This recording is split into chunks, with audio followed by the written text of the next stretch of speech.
In a regime where truth itself is a crime, one man chose conscience over survival. For 20 years, a three-star general managed North Korea's nuclear arsenal, the weapons Kim Jong-un claimed could turn America into a sea of fire. When ordered to hide the fact that half those weapons were broken, he faced an impossible choice: lie to protect the regime, or risk everything to tell the world the truth. This is the story of how one person's courage exposed the lies that threatened global security. If these stories matter to you, please subscribe and hit the notification bell. Your support helps us bring these untold stories to light. Together, we can be a voice for those who cannot speak. I'll translate this North Korean defector testimony for American middle-aged audiences, following the comprehensive guidelines provided. Before I begin, let me introduce myself. I was the Strategic Force Commander of the Korean People's Army. The rank? Lieutenant General. 3 stars on my shoulder, a position of significant authority. What's the Strategic Force? The unit, responsible for North Korea's nuclear arsenal, nuclear missiles, intercontinental ballistic missiles, tactical nuclear weapons. Everything Kim Jong-un bragged about, we managed it all. 20 years in the military. 15 of those spent in the Nuclear Weapons Division. I witnessed the first nuclear test in 2006. The underground tunnel in Punggye-ri, Kilju County, North Hamgyong Province. The ground shook. A mushroom cloud rose into the sky. That moment is burned into my memory. In 2017, I attended the hydrogen bomb test. Magnitude 6.3, they said it shook China. Kim Jong-un took immense pride in these weapons. Every day, Korean Central Television broadcasted footage. Massive missiles launching from their platforms. The supreme leader watching with satisfaction. Our republic is a nuclear power. We can turn the American imperialists into a sea of fire.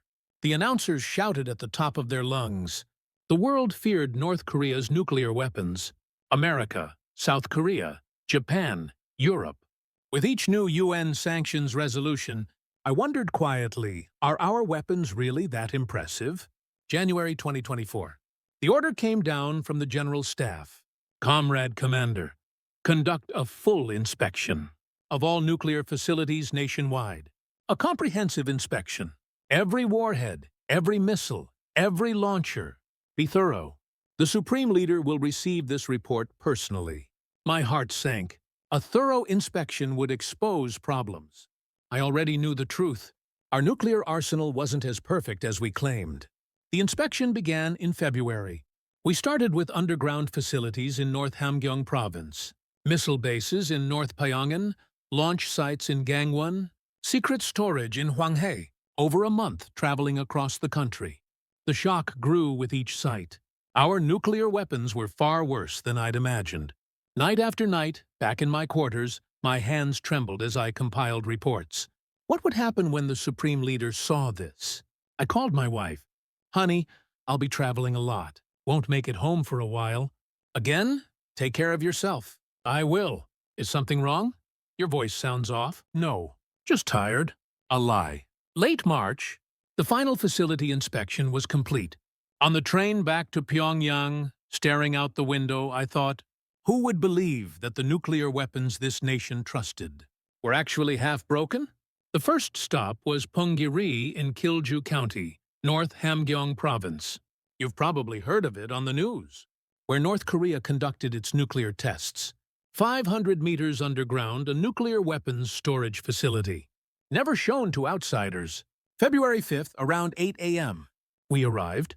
Down the elevator into darkness. Damp air. Nothing but flashlight beams. Comrade Commander, this way. The facility chief led us in. A massive steel door. 4 code entries, fingerprint scan, iris recognition. The door opened. 12 warheads in silver cylindrical cases. Begin inspection. Technicians started removing them one by one. They opened the first warhead. Complex circuitry and a plutonium core inside. A technician held up his instrument and shook his head. The detonator, it's corroded. What? Moisture damage. In this condition, it won't detonate. They pulled out the second warhead. Comrade Commander, this one's worse. Signs of plutonium leakage. Plutonium leakage? Radiation escaping? Seal it immediately. Third, fourth, fifth. problems kept appearing. Circuit failures, casing cracks, detonator malfunctions. Out of 12, only 4 seemed operational. "Chief, what happened here?" The facility chief was sweating. "I'm sorry. The underground facility is too humid. Components corroded." "Did you conduct regular maintenance?" "We did, but we had no replacement parts. Sanctions blocked imports." I could only nod. UN sanctions cut off parts supply. Broken equipment couldn't be fixed. Next was the Dongchang-ri missile base in North Pyongan province. February 11th. We arrived. The Hwasong-17 intercontinental ballistic missile stood there. About 25 meters tall, an enormous missile. Last year, the whole country celebrated its successful test launch. "What's the launch system status?" The technical chief opened his report. "There's a problem." "What?" "The fuel injection system failed. Originally, launch prep should take 30 minutes. And now, 8 hours. 8 hours! In a war, America would strike first. In 8 hours, American bombers could reach Pyongyang. Why wasn't it fixed? No parts available. Parts again. Sanctions again. February 21st. Wonsan Submarine Base, Gangwon Province. We came to inspect the nuclear missile submarine. The one Kim Jong-un personally boarded for photos. It made the papers. World's most powerful nuclear submarine. Status of submarine-launched missiles? The officer in charge hesitated. "Comrade Commander, can I speak frankly?" "Go ahead. If we launch a missile from this submarine, 70% chance it explodes underwater." "What?" "The launch tube sealing technology is inadequate. Water gets in. Either ignition fails or it detonates underwater. So the submarine would explode too?" "Yes." For a moment, I couldn't speak. Our pride and joy was actually a self-destruct device. Late March. All inspections complete. I compiled the final results. Total warheads 60. Operational 27. Intercontinental ballistic missiles 12 total. Ready for immediate launch 5. Submarine-launched missiles. Not combat ready. Tactical nuclear weapons 40% reliability. Less than half. Back in my quarters, writing the report, my hands shook. What would happen when the Supreme Leader saw this? April 5th. I was summoned to the conference room at the Ministry of People's Armed Forces in Pyongyang. A direct briefing to Kim Jong-un. Inside the conference room, the Supreme Leader sat in the center. On either side, Chief of General Staff, Party Secretaries, State Security Director. The atmosphere was heavy. "Strategic Force Commander, report." I stood and opened my report. "Comrades, I will report the results of the nationwide nuclear facilities inspection." My voice trembled, but I had to continue. Of 60 total warheads, 27 are fully operational. The room went silent. 15 are partially operational. 18 are inoperable. The Supreme Leader's expression hardened. "What? 18 inoperable?" "Yes, Supreme Leader. Corrosion, component aging, plutonium leakage." Bang! He slammed the desk. A water glass tipped over.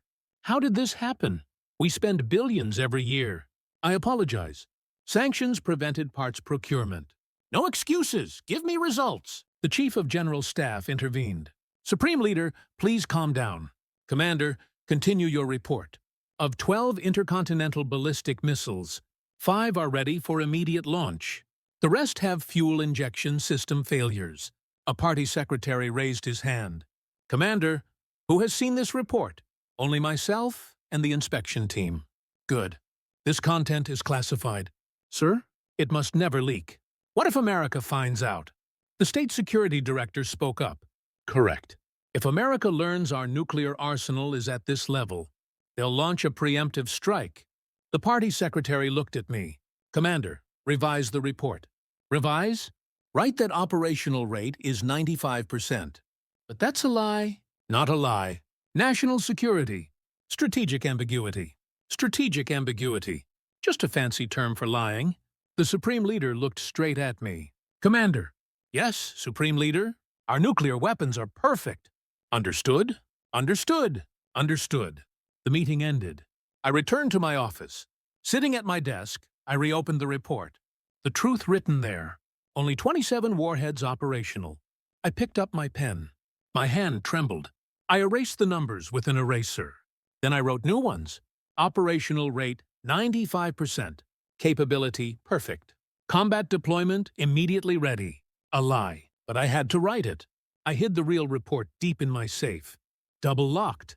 Late that night, I came home. My wife had dinner waiting. Honey, you're back from the trip? You look exhausted. Yeah, a bit. The food wouldn't go down my throat. What's wrong? Not hungry? No. It's good. Another lie. That night, I looked in the mirror. A liar stared back at me. May 15th, a special broadcast on Korean Central Television. Our beloved Supreme Leader guided the test launch of the newest Hwasong-18 nuclear missile. The announcer shouted excitedly. The screen showed a massive missile rising from its launcher. Flames erupting, the missile climbing high into the sky. Successful launch, our republic's great nuclear power. The entire country celebrated. But I knew the truth, the real condition of that missile. 3 days before the test launch, I was there. Technicians rushed around frantically. What's the hurry? The deputy commander spoke. Comrade Commander, we have a problem. What? First stage rocket burn time is 20% shorter than design specs. What does that mean? Reduced range. Can't reach the American mainland. Only Hawaii. Hawaii. Not the mainland. Then shouldn't we cancel the launch? We can't. The Supreme Leader invited foreign journalists. Canceling now. We fired it anyway. The missile climbed into the sky. Looked successful from the outside. But the actual range, only we knew. And on television? Demonstrated capability to strike anywhere across the American mainland. A lie. June. Word came that Kim Jong-un would inspect nuclear facilities. Days of frantic preparation. Remove all defective warheads. Only place operational ones in front. Put new equipment along the Supreme Leader's route. Like staging a theatrical production. June 11th. The Supreme Leader arrived.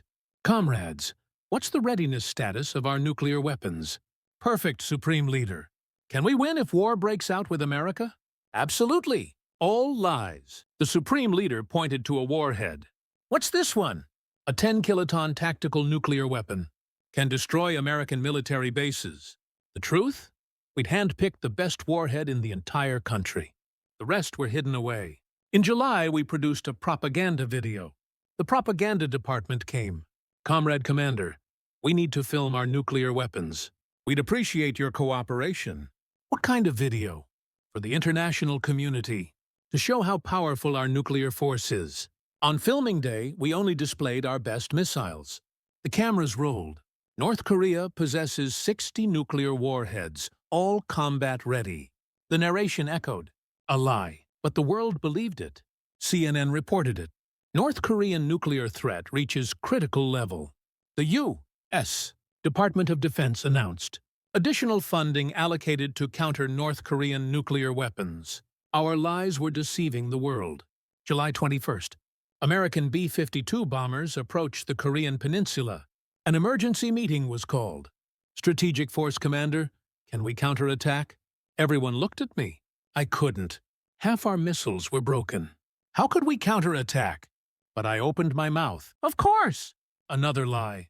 That night at home, lying in bed, staring at the ceiling, I thought, how long can I keep lying? By August, I couldn't sleep properly. Nightmares every night. Dreams of war. We launched nuclear missiles, half exploded in mid-air, or missed targets and fell into the ocean. Then America retaliated. Pyongyang became a sea of fire. People screaming. Ah! I woke up screaming. My wife jumped up, startled. Honey, what's wrong? Another nightmare? Sorry. Didn't mean to wake you. This keeps happening. Should you see a doctor? I'm fine. Another lie. Writing false reports during the day, nightmares at night. This became my life. August 11th, I think. Comrade Park, a technician from the Nuclear Research Institute, came to see me. Around 10 p.m., when no one else was around. Comrade Commander, I need to tell you something. He looked around, then spoke quietly. The plutonium quality, there's a problem. What? Our plutonium purity is lower than we thought. How much? Design specs call for 95%. Actual purity is around 70%. 70%? And the yield? Only 60% of design specification. I couldn't breathe. A 10-kiloton bomb would actually only produce 6 kilotons. Who knows about this? Just me and a few research directors. Why didn't you report it? Comrade Park's voice trembled. If we report it, we die. Executed for technical failure. He was right. In the North, failed technicians lose their lives. Then what do you suggest? I don't know. I just thought you should know. After Comrade Park left, I sat alone. Half the warheads broken. Low plutonium quality. Missiles that couldn't fly properly. Our vaunted nuclear arsenal was a paper tiger. September 5th. One of my subordinates was arrested. Technical Officer Lee. 20 years working together. What's the charge? The state security agent spoke. Attempted leak of nuclear weapons defects to outsiders. That's absurd. Comrade Lee wouldn't do that. We have evidence. The truth was, Comrade Lee hadn't tried to leak anything. He'd simply written a report proposing improvements. But state security labeled him a traitor. 3 days later, a public execution. Tens of thousands gathered in Kim Il-sung Square. Comrade Lee knelt there, his face covered in blood. Traitor Lee Chul-soo, sentenced to death for attempting to leak state secrets. Bang! A gunshot rang out. Comrade Lee fell. The officers beside me all watched. No one said a word. Leaving the execution ground, my legs gave out. Tell the truth, you die. Lie, your conscience dies. That night, I pulled out an old notebook. Business cards I'd received on a China trip 10 years ago. One caught my eye. An American arms dealer's name. I traced my finger over that card, thinking, if I contacted him, could I escape? Mid-September. An opportunity arose, a trip to Dandong, China. Strategic Force Equipment Procurement, they said. Really, a meeting with Chinese brokers. September 21st. Arrived in Dandong. After the official schedule, around 8 p.m., I went down to the hotel lobby. An old Chinese broker I knew appeared. General, it's been a while. It has. How have you been? Let's get something to eat. A small restaurant. A corner table. No one around. General, why did you want to see me? I looked around. No one. Can you connect me with Americans? The broker's eyes changed. Americans, you mean intelligence? Yes. That's dangerous, General. I know. What can you offer? North Korean nuclear weapons information. Everything. The broker thought for a moment, then nodded. Give me 2 days. 2 days later. Night of September 23rd. A different restaurant. This time, a foreigner was with him. This is someone from the U.S. Embassy. The American spoke English. The broker translated, "You're the North Korean Strategic Force Commander?" "Correct." "Can you prove it?" I showed my military ID. Photo covered, of course. "What do you want?" "Asylum. And safety for my family." "How many family members?" 3. "Wife, son, daughter." "In exchange for what?" I pulled out a USB from my pocket. The truth about North Korea's nuclear weapons. "I'll hear." The American's eyes changed. "Specifics? Of 60 warheads, only 27 are operational. Half the intercontinental ballistic missiles are broken. Plutonium quality is low. Actual yield is only 60% of design specs." The American said something to the broker. The broker translated, "Do you have proof?" "All on this USB. Inspection reports, technical data, facility coordinates, vulnerability analyses." "When will you defect?" "November. I need time to prepare." "Conditions?" "Get my family out first. Then me. And I want asylum in the U.S. mainland. Not South Korea." "Why not South Korea?" "North Korean intelligence can assassinate me in South Korea. America is safer."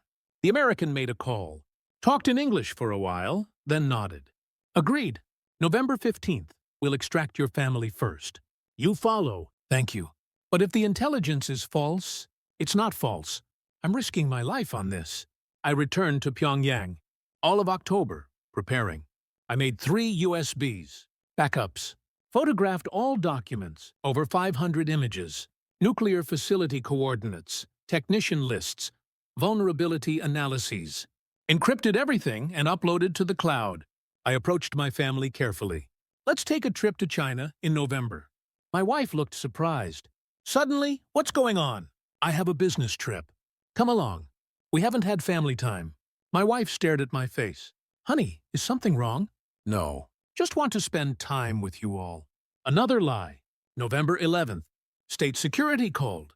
Comrade Commander, come to State Security Command tomorrow. My heart sank. Did they find out? Morning of November 12th. I went to State Security Command. My heart was about to explode. In the conference room, State Security Commander Kim Jong-un sat waiting. Have a seat. I sat. My palms were sweating. Commander, you recently returned from China, correct? Yes. Who did you meet? Arms brokers. Regarding missile parts imports. That's all? Yes. Comrade Kim pulled out a document. A report from China's Ministry of Public Security. Says suspicious activity was detected in Dandong? My breath stopped. Intelligence indicates you met with a foreigner, if you mean the arms dealers. What about the American? I couldn't say anything. Comrade Kim stared at me. Commander, we know everything. This is it. However, we don't have solid evidence yet. So be careful. Next time, we may not be so understanding. A warning. Understood. I rushed home and called my wife. Honey, leave tomorrow. Go ahead. What? Suddenly? I'll finish work and follow. Go now. Honey. Now! November 14th. My wife and children left for Dandong. American agents would receive them at the border. 11 p.m. A text arrived. Family safe. Your turn. Early morning, November 15th, 4 a.m. I packed. A few clothes, 3 USBs, cash. That was all. 5 a.m. I left home. One last look at the living room. A house I'd lived in for 20 years. I'd never return. 6 hours by train to Sinuiju. Staring out the window, I thought, this is the last time I'll see North Korean soil. 2 p.m. Arrived in Sinuiju. A broker's car was waiting. Get in, quickly. I got in the car. 30 minutes to the Yalu River. 3 p.m. Reached the river. A boat was waiting. Get on that boat. As I stepped onto the boat, sirens behind me. Stop right there! Border guards. Go! The boat departed. Bang, bang, bang! Gunshots. I ducked. Bullets hitting the water. Middle of the river. Another boat came from the Chinese side. This way! I switched boats. I looked back. North Korean guards across the river. Shouting. Traitor! We'll catch you! My feet touched Chinese soil. I'd survived. I'm in Washington, D.C. now. November 21st. AU-S. Military plane from China brought me here. Interrogation in the CIA headquarters basement. May we have the USB? I handed over all 3. The officer plugged one into the computer. Files opened. Inspection reports, photos, coordinates, technical data. The CIA director entered, looked at the screen. His face hardened. Is this real? It's real. Half the warheads broken?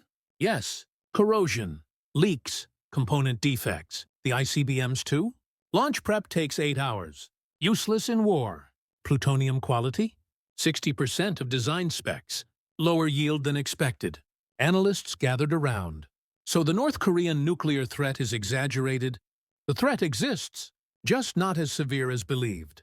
A week later, I testified at a Department of Defense briefing. American generals watched me. If North Korea launches a nuclear attack, half would fail. Miss targets or fail to detonate. Still dangerous, isn't it? Of course. But they can't wage full-scale war. They don't have the capability. I did a CNN interview. Why did you expose this? Conscience. I couldn't let lies threaten the world. North Korean broadcasts mentioned me. Traitor Lee Chul-soo, lackey of imperialism.